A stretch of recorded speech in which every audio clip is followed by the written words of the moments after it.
welcome to the K-Fic Cafe. It is your hosts, JT. NJ.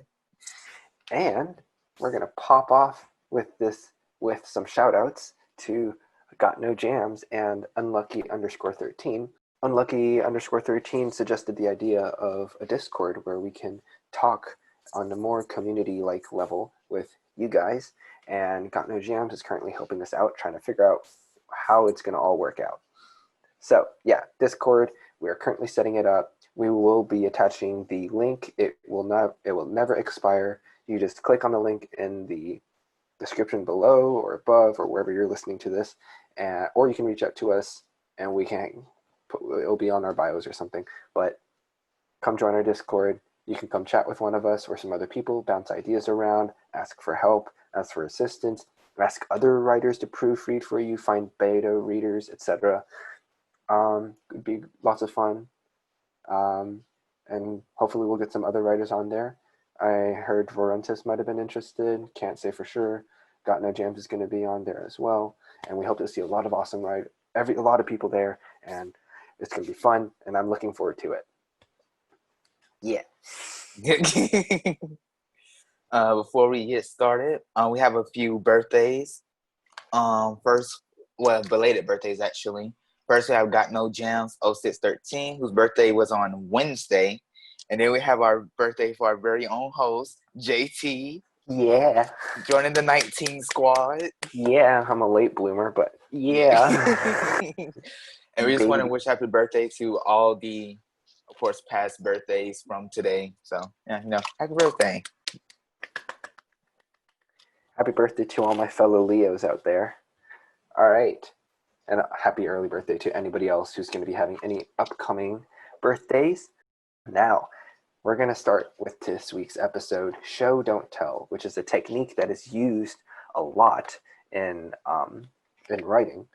And so our quote of the week comes from Anton Chekhov. And Anton Chekhov is a Russian playwright and a short story writer, and he's considered one of the greatest writers of short fiction in history. And so he's pretty famous in his own right. The Chameleon, Fat and Thin, Kashtanka. There's so many more. But anyway, he says, "Don't tell me this moon is shining. Show me the glint of light on broken glass." So already getting straight off. Show, don't tell. And so obviously, to start out, what is show, don't tell? Like, what does it all mean, And so it describes writing that emphasizes on using and showing actions to convey the emotions you want the readers to interpret, which will create a better experience for the readers. And it will create a better experience for the readers instead of writing exposition that tells them what is happening. And so by showing these actions and the relationships and these feelings, instead of telling the reader what is happening, the writer feels more deeper and it feels more meaningful, which will in turn create a deeper connection and bring the readers closer to the main character. Just to start off, one of the biggest difficulties, I think, is how do you even tell the difference between showing and telling, right? Mm-hmm. So what is telling? All right. When you tell rather than show, you are actually you're just informing the reader of information rather than allowing the reader to deduce information from the information that you are giving them. Okay. You're supplying the information by just stating it. All right. So you might say that the character is tall or angry or cold or tired, right? That is telling. Now, showing would help paint a picture that the reader can see in their mind's eye. If your character is tall, your reader can deduce that because you mentioned others looking up to them when they talk with him, or he has to duck in order to get through a doorway, or when he's posing for a picture, he has to bend his knees to keep his head in proximity with other people.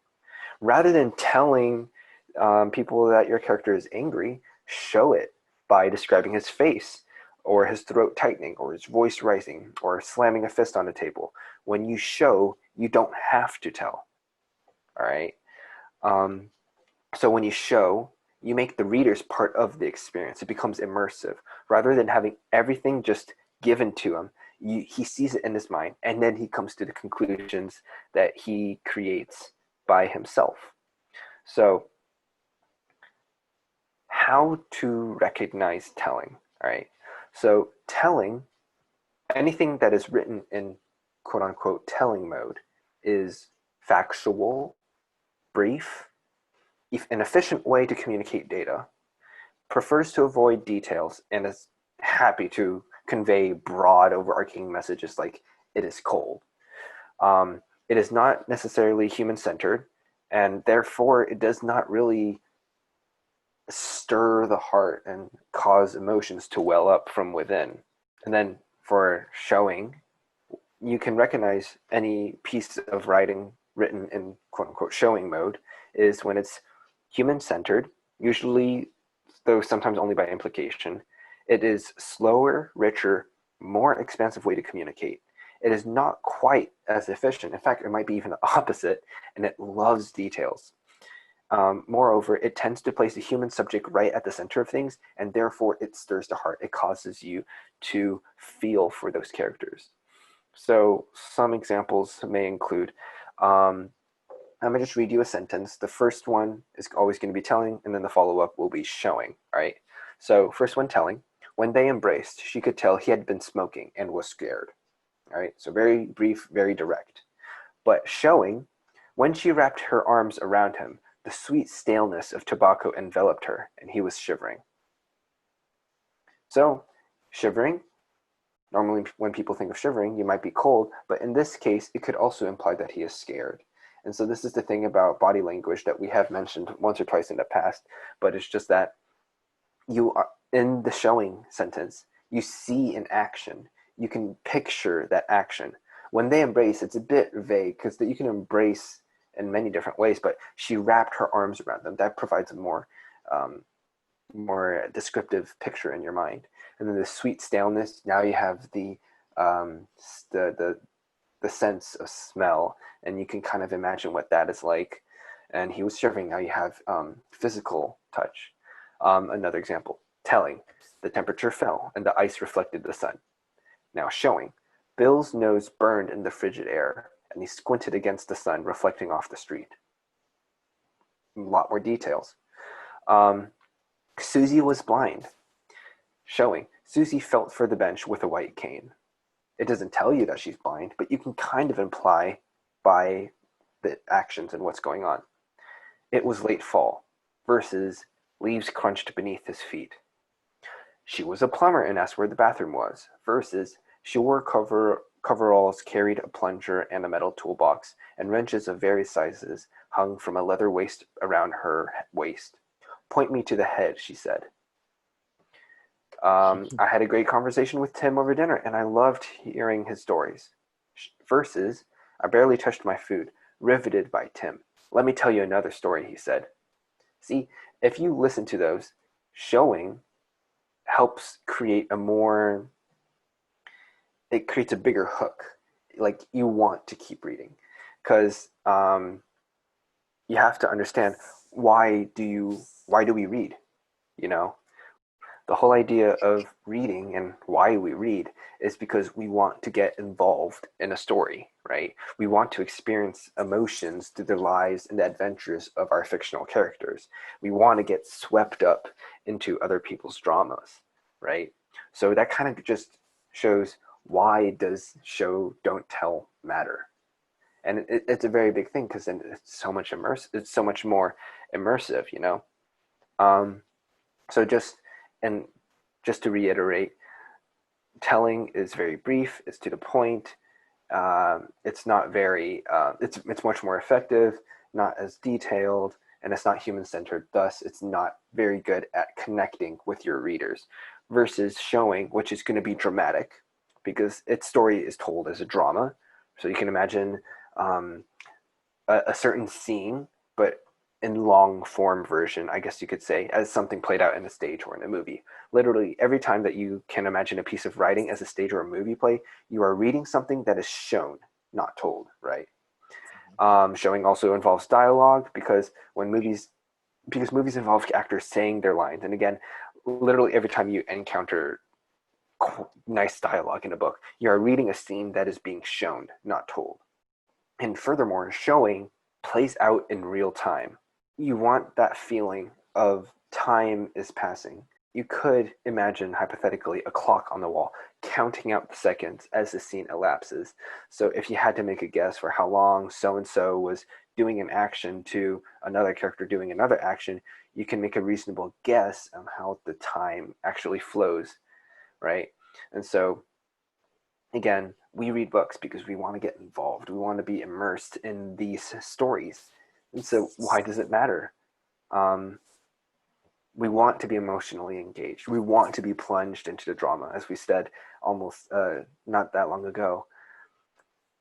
We want to immerse ourselves in their experiences. We have a need to feel them as the characters feel themselves, which is real time, minute by minute. We are experiencing everything that is happening to them every second as the book progresses or as the story progresses. If you want your readers to be emotionally engaged, you don't want to tell us that so and so proposed to another person, but she said no, right? The whole reason why we read is because we want to experience that first horrible proposal, right? To feel the emotions that is happening and the reactions almost second by second as she goes through that scene. So readers almost experience the closest emotional contact with their character during scenes that are shown rather than facts that are just simply reported. So readers always want to experience that form of close emotional contact with those characters because that's why we love them, right? If you think about your favorite fictional character, you grow to love them, and that is because the writer shows you information that makes you want to be close to them, right? You want to experience this emotional contact in scenes that are shown. I mean, the thing is, like, show don't tell is kind of hard to visualize. There's a guy, Henry James, who once phrased it as dramatize, dramatize, dramatize, which is so easy and clear and succinct. If you have a piece of writing that seems kind of dull and low in energy, just have those words sit on repeat in your head, because all dramatic scenes are shown, not told, right? These are the scenes that keep your readers reading, right? It's these scenes that stick in your mind. When you're done reading, you can still remember that scene, right? If you think of it as a movie, I know there are like people who joke out there like, I have an easier time remembering what scene came from which Shrek movie or something like that versus memorizing the content in my textbook. Well, obviously, because you are seeing something that is shown, it is a lot more immersive. It's a lot more interactive, you could say, and then thus it's just much more easier to remember. Same thing goes with a book. Which one is going to be remembered a lot more easily? Um, you seeing literally seeing the characters in your head doing an action, or having the author just tell you what you need to know, which in a way you could say is lazy writing. So these are the scenes that keep your readers reading your novel, and your novel should always have scenes like these. Okay, so here's the catch. Okay, all this time we've been telling you all these good things about show don't tell, but now we want you to think from a different perspective. You might be thinking, oh, I've got this. I understand why it's important now. Just got to remember, never tell stuff and always show stuff, right? And so that's what some people think. That's what some people teach. But I think it's also important to include telling. Again, recap, telling is factual, telling is brief, and it's also a very efficient way to communicate data, correct? So I think it is a mistake to think show don't tell as an unbreakable rule, because it isn't. Um, if there isn't value to plot, tension, conflict, or a character arc by showing some mundane but yet necessary information, then you probably want to tell it, right? So, for example, let's say you have a character who had a very important meeting. Um, well, you have a character that needs to get to an important meeting and back before any real action occurs, right? Maybe he has to get clearance for some superiors before he can do some activity of some sort. So instead of investing several pages showing each aspect of the trip, from packing to dressing to getting on a cab to the airport, going through security, boarding the plane, arriving at his destination, you could quickly tell it as we talked about this in the past, but as a very subtle time skip. So instead of telling me this entire process, you could just go 3 days later after a trip to Washington to get the operation sanctioned by his superiors. Your main character packed his weapons in camo clothes and set out to recruit his crew. And then you can return to showing mode and then describe his visits to these the crew and getting them on board. I also just thought about this. I just thought about it. Okay, I did this. So for the past few days, I've been reading Harry Potter. Well, not reading it, but I've been going over some of the things from Harry Potter, Philosopher's Stone, and the Philosopher's Stone, my bad. And I believe a good example of when I use telling to show like a faster movement of time is when Hermione doesn't show up for class. Instead of going day by day when she doesn't show up, they just flat out say that she didn't show up this day, not this day either.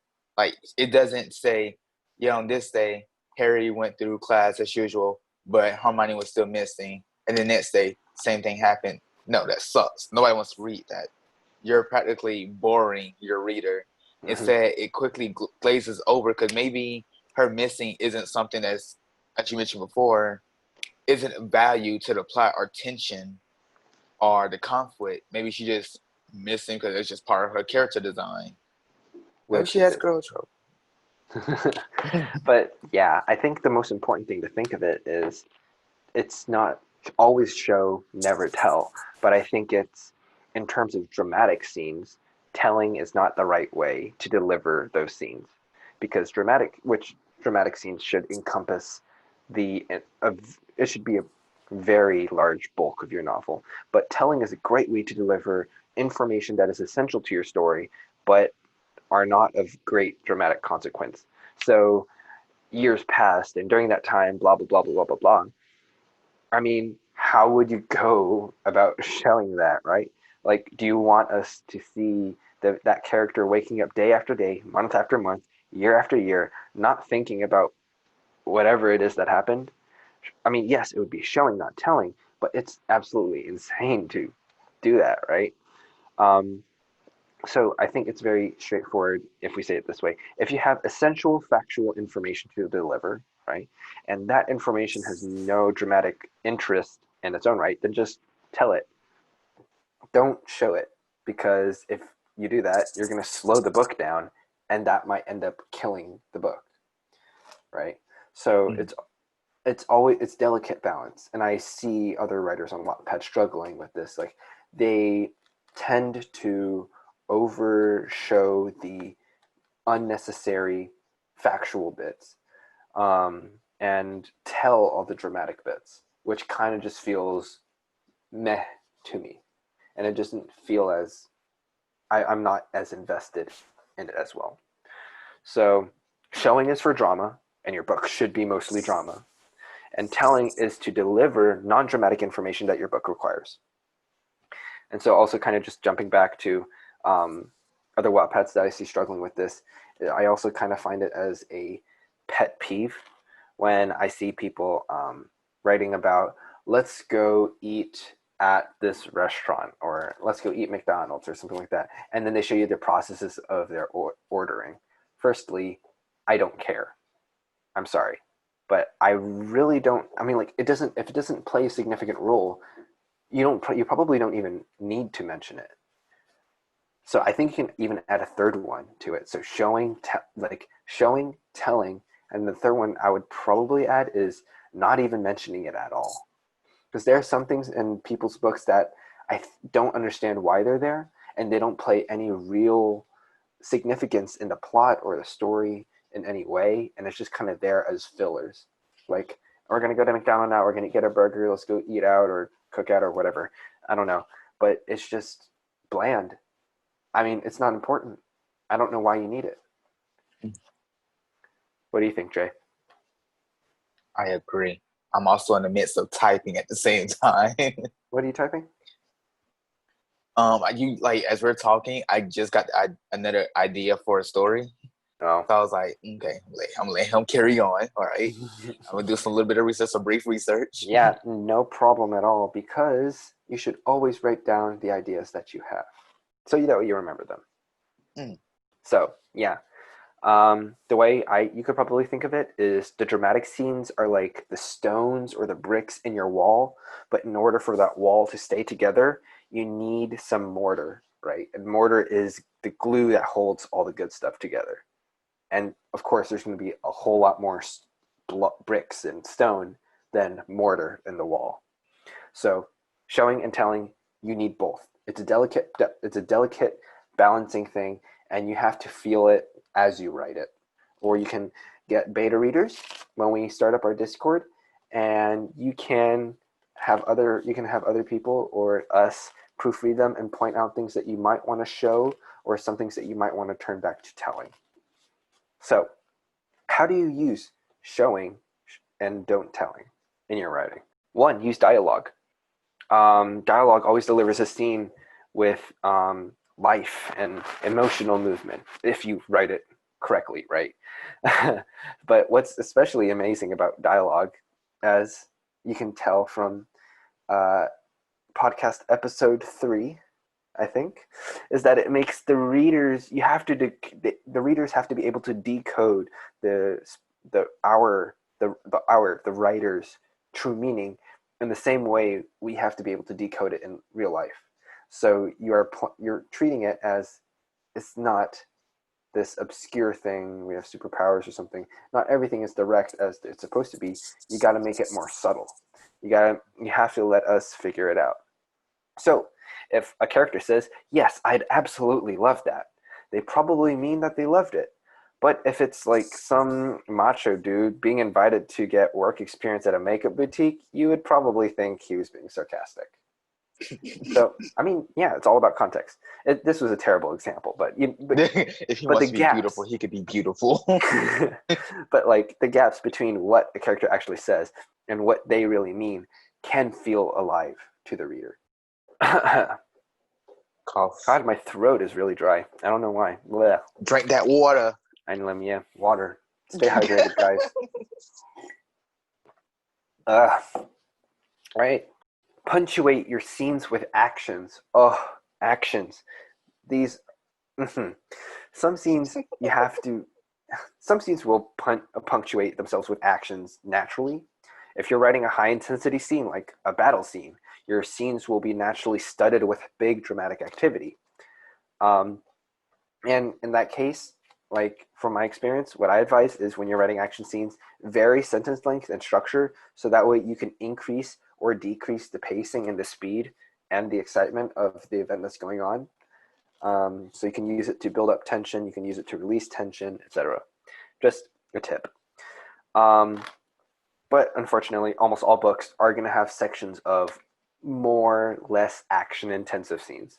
So you might have like a corporate meeting and a boardroom, and the events being discussed might have huge significance and huge consequences on this plot and the story and the characters, but there's not really that much of dramatic activity. So there's no cities being set on fire. There are no Jedis with lightsabers. There are no car chases. There's nothing. But you still need to include actions nonetheless.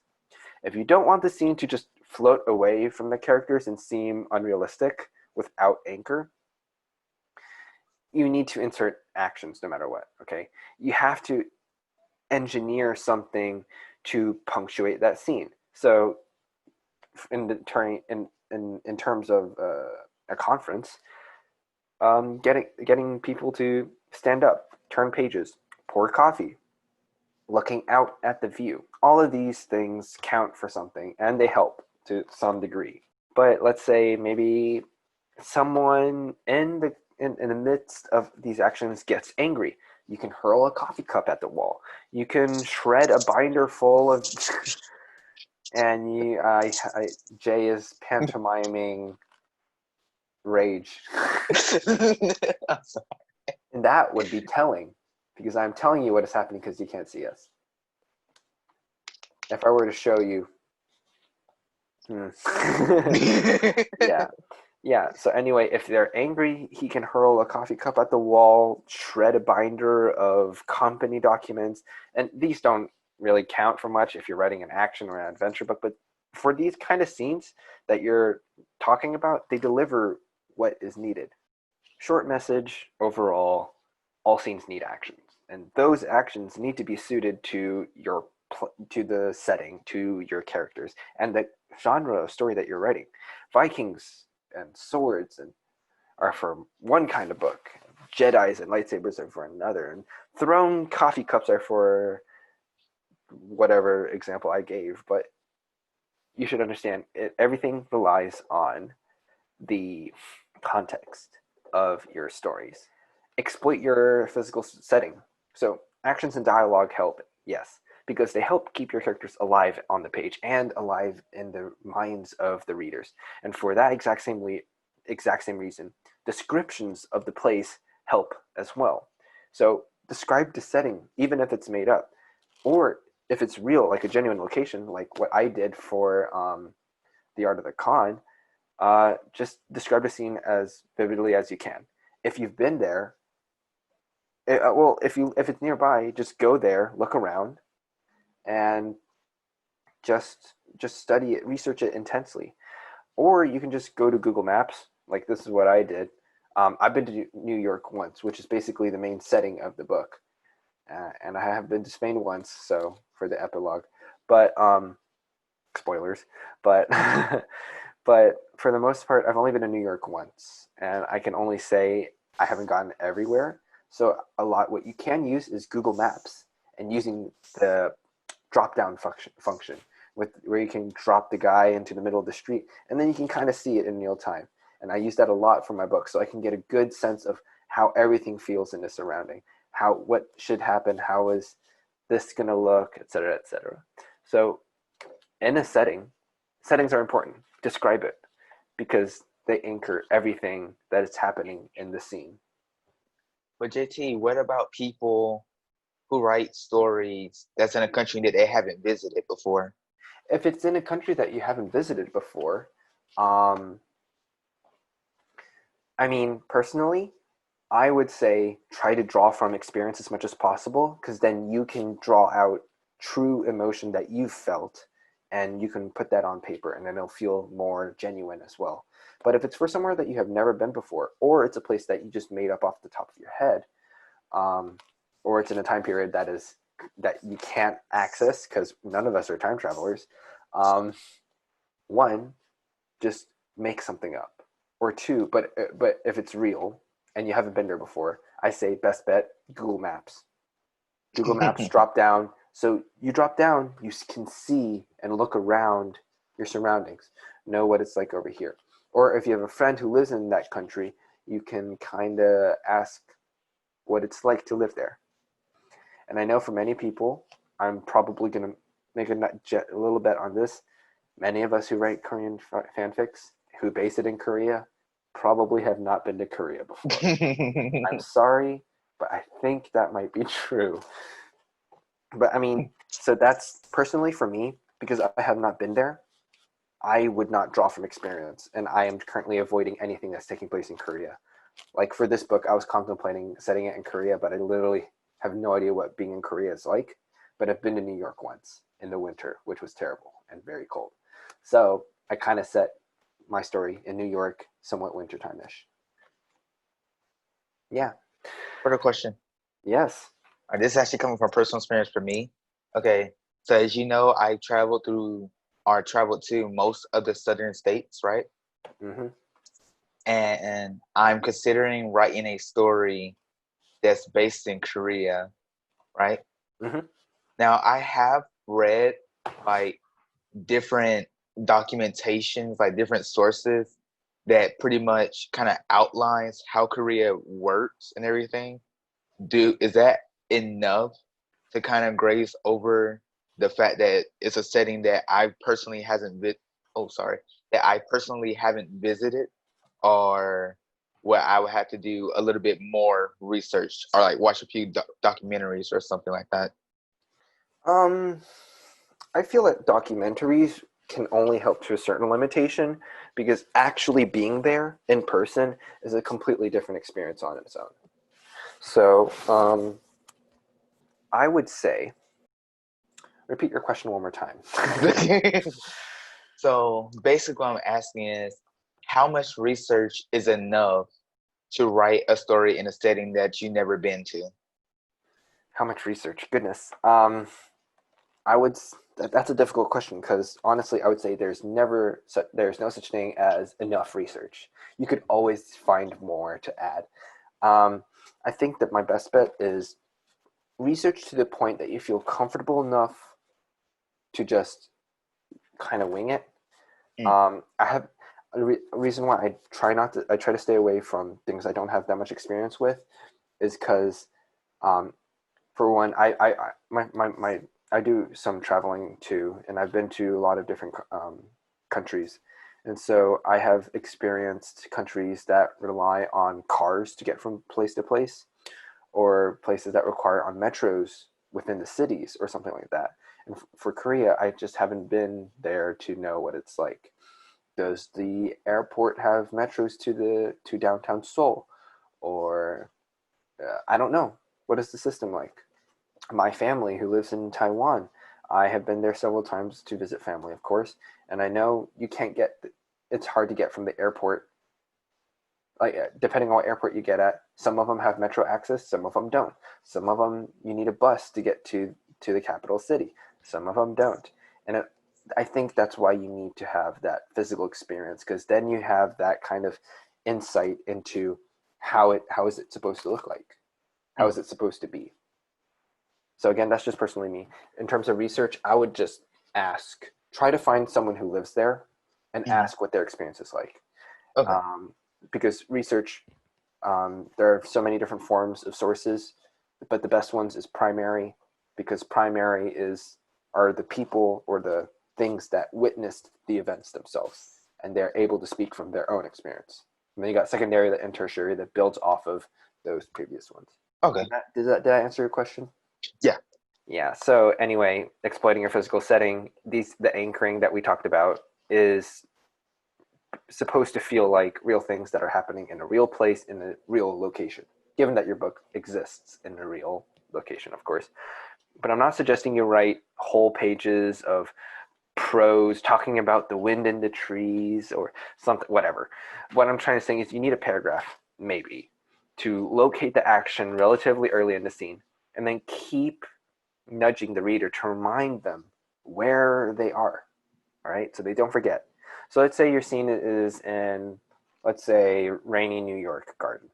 All right, so maybe you'd have a few sentences setting this scene. So you might want to say something about iron railings, rain, the noise of police sirens, a sad-looking willow tree smells and steams coming from the back of a, I don't know, Chinese laundry on the opposite side of the street. And then you start to let your scene unfurl. And as your characters move and talk and act, you dropped in little sentences like rain dripped from the willow, or she paused to hear the howl of a nearby siren pass down the street. So you're not interrupting an action, you're just helping the readers actually visualize it. Make sense? Hmm. Yeah. So setting, big thing to make it more immersive. Another thing, making use of your character's physicality. So in the previous example, you might write rain dripped from the willow, right? Which is perfectly fine. So let's say we bring this character into the rainy garden, right? So you might have something like rain dripped from the willow. Her hair was getting soaked, but he couldn't notice, but he couldn't help but notice that she seemed barely aware of it. Um, and this was her, she who was normally so conscious of the tiniest bit of comfort, or as she puts it, outdoor horribleness. I don't know. I'm just making stuff up, but this is somewhat effective writing because you have the physical location and the characters interacting, and it's interacting to a specific emotional and story purpose. In this case, that purpose is to emphasize that this girl is so taken aback by the events of the scene, whatever it is, that she just stopped noticing things that would normally bother her. And so using the character's body and physical sensations to make them physically present and alive in your scene helps add to that showing and that visualization, and it really helps add that flavor to your story. It puts that meat on the bone, so to speak. Another thing, use specific words, not generic ones, all right? So this is an easy one. If you can get into the habit of it, it'll be a lot easier to not ignore in the future. Ignore in the future. I don't know, my grammar's off. So let's say if you're trying to locate a scene in a place that feels real, you want to be specific rather than generic, right? So rain dripped from the tree. That is somewhat bland and very loose, because it's very universal. Rain dripped from the willow feels already a bit more specific and immediate, right? So sometimes you want to get really specific. So something like rain dripped from the willow's long drooping tendrils. She noticed that the tree was balding, losing leaves as though it was not happy to be here, as though longing for escape. I mean, you don't have to be that specific, because sometimes it's fine for a willow just to be a willow. But sometimes specific comments about the tree bounce back to hint at something that the characters might be feeling. So we talked about this in a past podcast, but perspective of the characters. The way they view things will not always be the same way another character would do it. So writing from that specific perspective. Also, get rid of basic sensory words, all right? So phrases like I heard, I felt, I smelled, they're weak. They're telling words and phrases that are commonly referred to as filters that force the readers away from you and your experience, which is what we do not want. You want to avoid this at all costs. So instead, you pull them into your world and into your psyche the moment you are encountering this situation. And this is done doing strong verbs and visual language. And don't use emotional explaining words. So honestly, just think of any word to describe an emotion. Jay, just think of some. A word to describe emotion like anger, or you want me to go deeper than that? Angry works, yeah. Okay. Oh, hunger. Hunger is not really an emotion. That's a feeling. It hurts my emotion. So emotion explaining Joy. words like happy, sad, joy, anxious, disgust, anger, frustration, excitement, nervous, anxious, stressed. Yeah. So those are just you can go on and on, but you get the idea. These are great words to describe how someone felt, but they're very weak and kind of unexciting. Like they're just kind of shoulder shrugs. You just read it and you move on. If you want your readers to understand how excited you are at any given moment, don't say I was excited. Show them sweat beating from your forehead as you race to your destination. Show them your cheeks lifting as your lips part way for an uncontrollable smile, right? You can kind of feel it, right? Just with those words, you can feel it happening. I was actually thinking about sadness, like maybe when somebody is sad, like maybe a loss of a loved one, right? Mm-hmm. Instead of saying like their lips quiver or like their bottom lip quiver, maybe a more in-depth way of saying it's like it vibrated uncontrollably. That could be one way. Tears are, instead of saying tears, that's like going depth, like salty liquid drains from their my eye. God, salty liquid. Okay, here's another thing. We will talk about this in a future episode, but just synonyms, we're going to talk about this. These are called connotations, all right? Finding synonyms to just words is not always the right way to go, because there's this thing in the English language which are called connotations. And I'll give you a really quick rundown of what they are right now, but connotations are like the next step of definitions. Connotations are the feelings that are associated with that word. So puke, you can kind of understand what that connotation is, like with the feeling that you get when you hear that word. And then you have, let me just give you examples.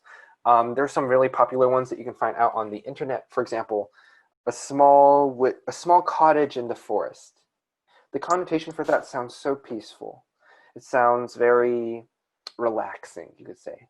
But if I were to find the synonyms for that, and I change cottage in the forest to a cabin in the woods, you get a more horror sense from that story.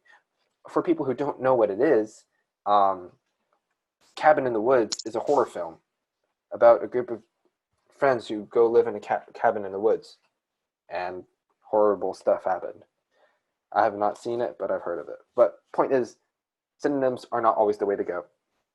A very famous one, I really don't want to say it, but I'm going to say it anyway. There is this famous one, people use it as memes a lot. What was it? Forgive me, Father, for I have sinned. Oh gosh. Jay knows where this is going. But for anyone who has not seen the meme, it's if you were to find synonyms for this, you could get an entirely different connotation.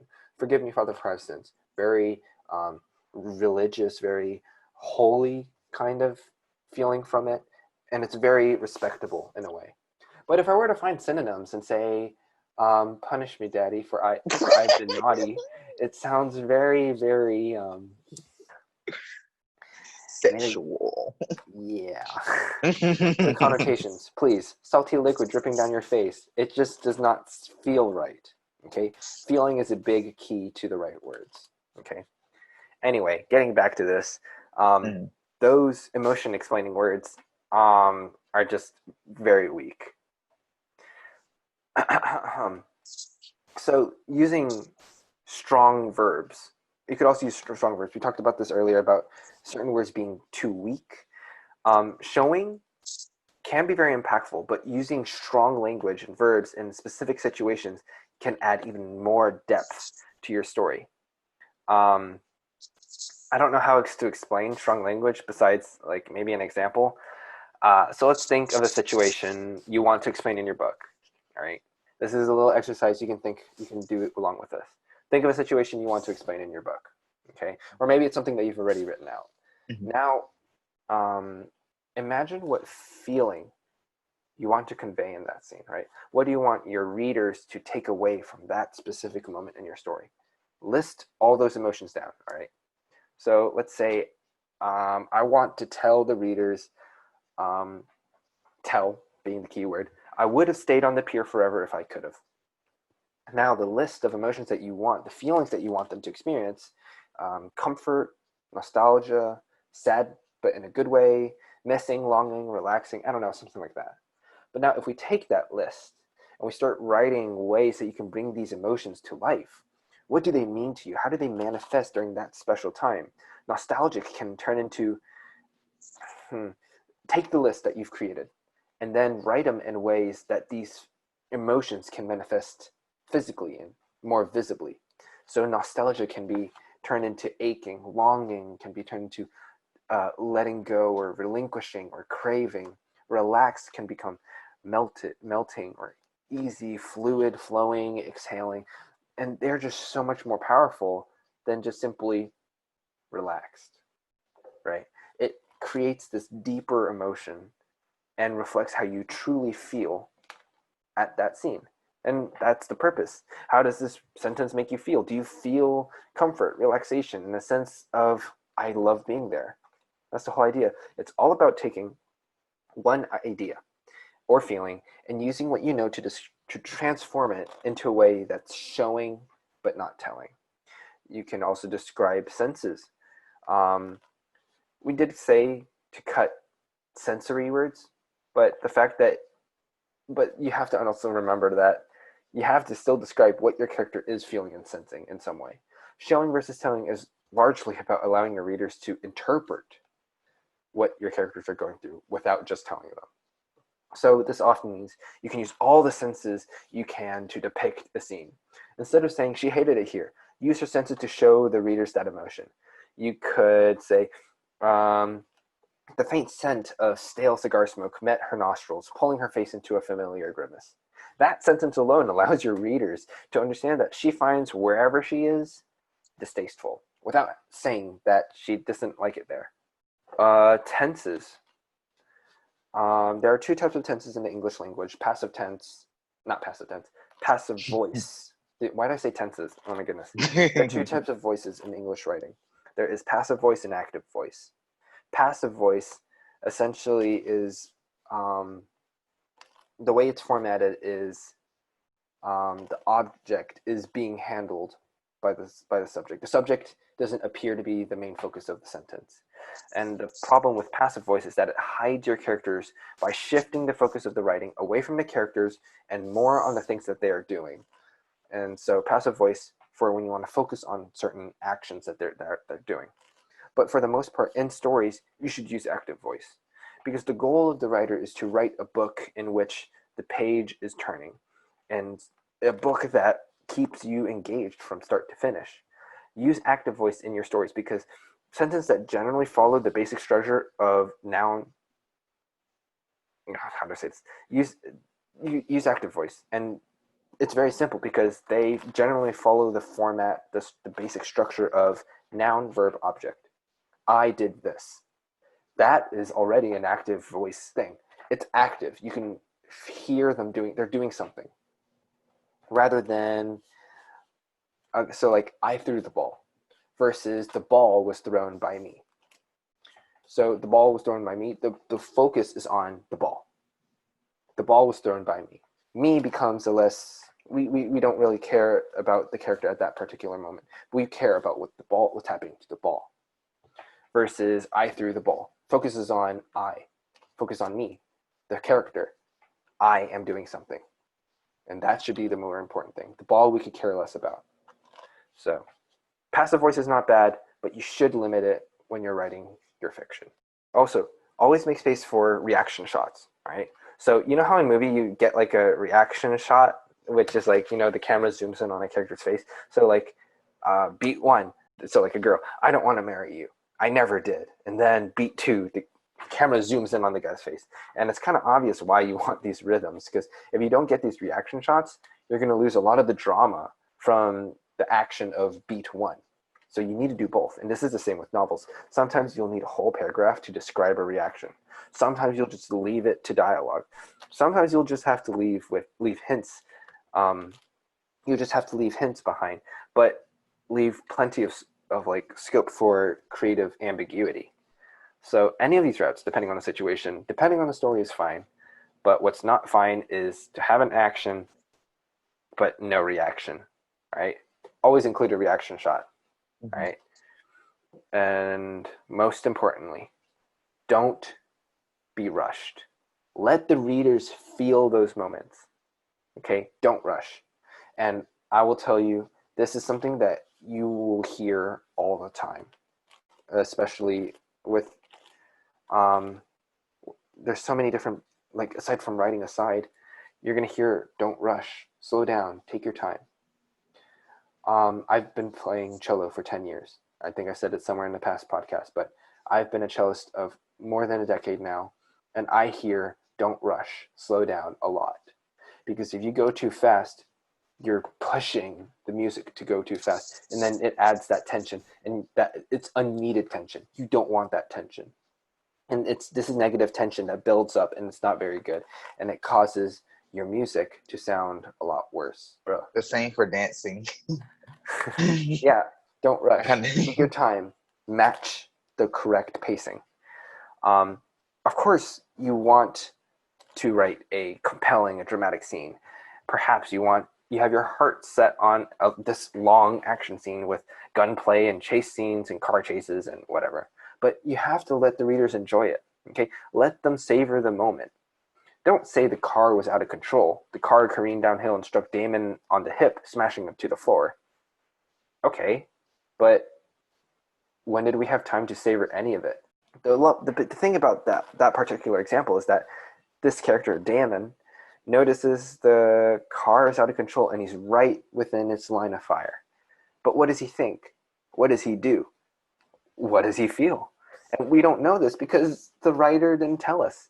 It's slower, yeah, but it's more exciting to kind of tease out that moment in detail. So instead of the example that I just gave, you can just do, the car was clearly out of control. Damon could just about see a driver, but there was something about the curve of his shoulders, the loll of his head, which suggested the driver had lost consciousness, or worse. The fall of the hill put Damon right in the firing line, and he remembered thinking, I'm going to be hit. I need to move aside. He probably took the very first part of that action too, some sideways move, some break for shelter. but dot dot dot, I don't know, and so on. And you can see by just slowing that action down, you've actually increased that level of excitement, right? So that's pretty good, and it's kind of fun to write every time this happens. You were gonna say Oh, something? one thing that you mentioned getting hit by a car. One thing that I noticed, not noticed, but one thing that I learned from taking psychology earlier this year is that you tend to feel pain before you even realize what happened.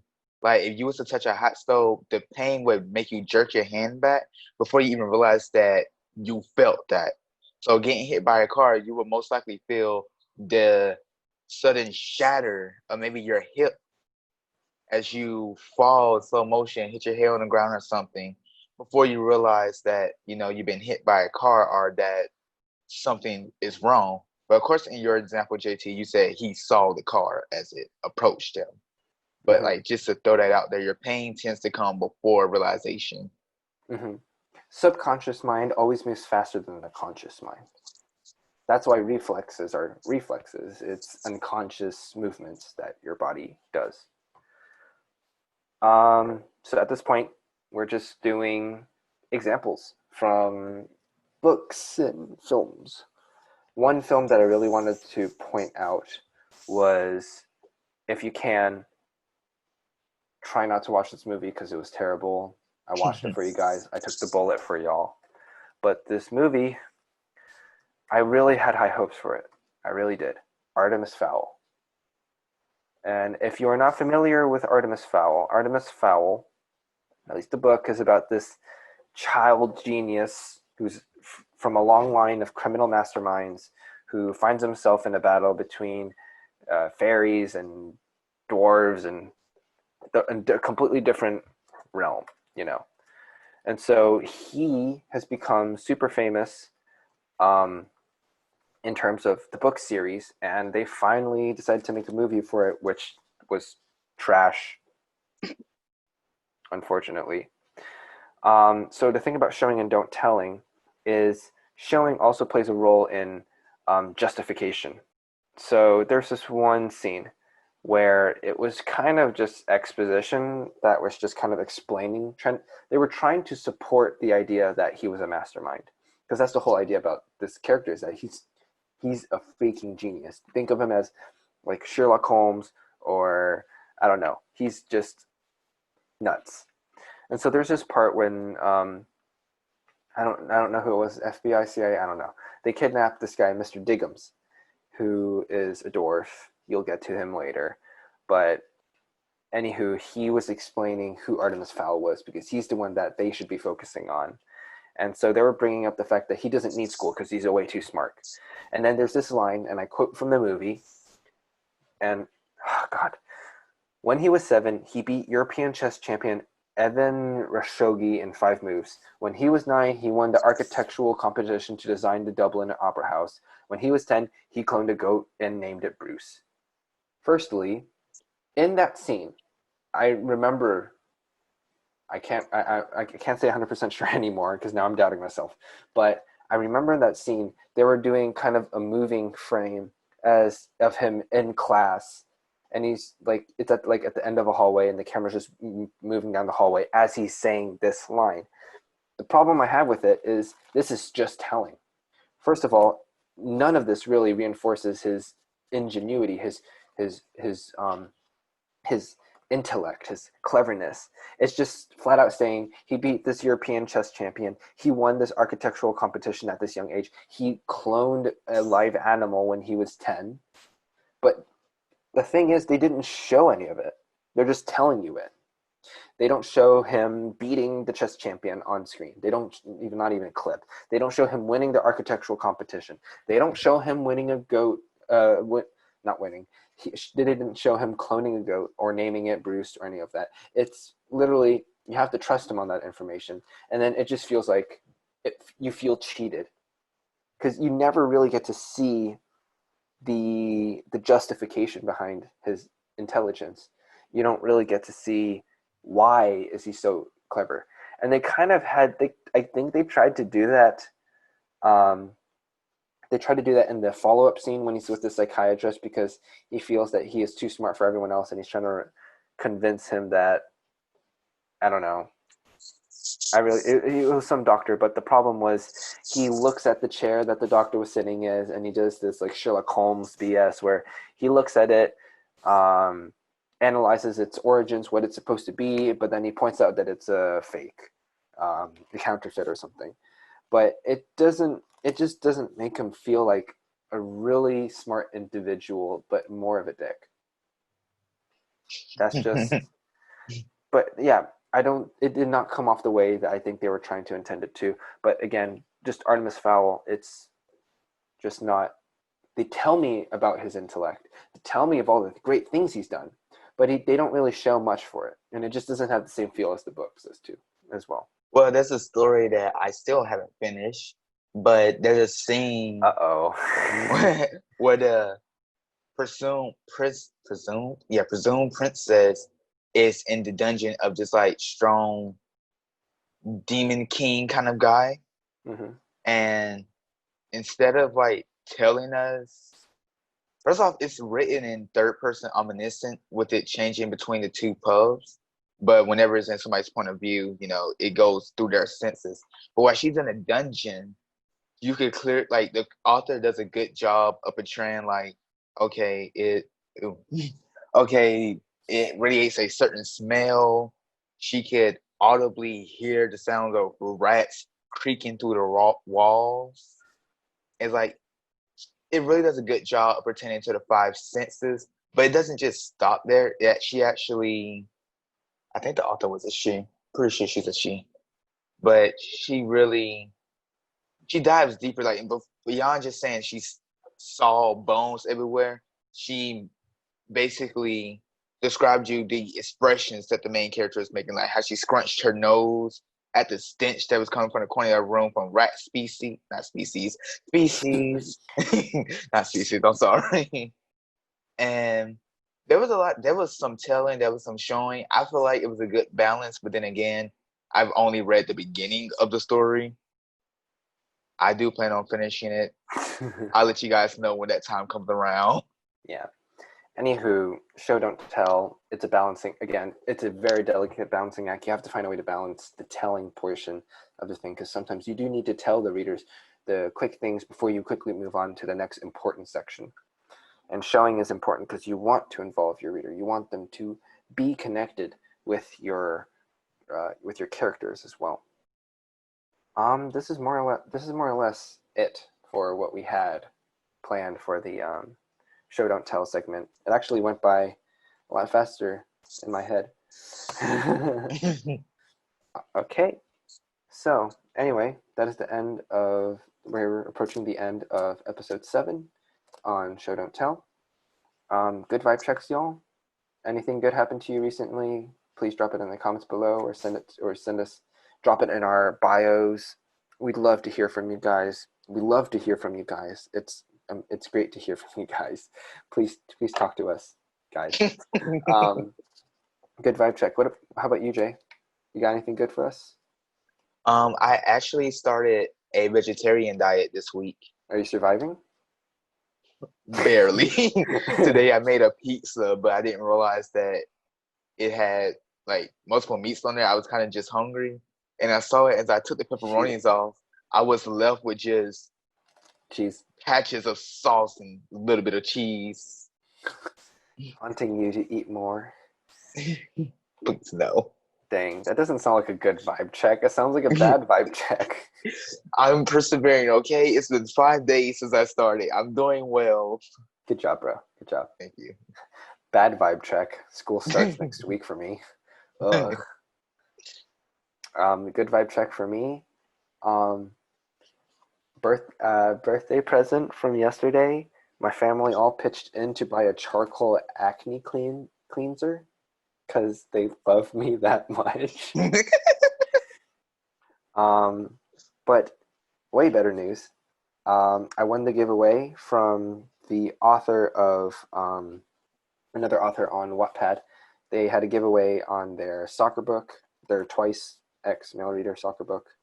They were giving away a concert ticket for the Twice concert this Sunday, and I'm super excited.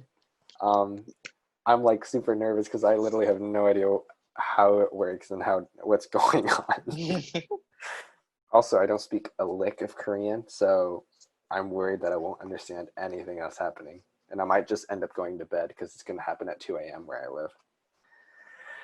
Big oof. Big oof.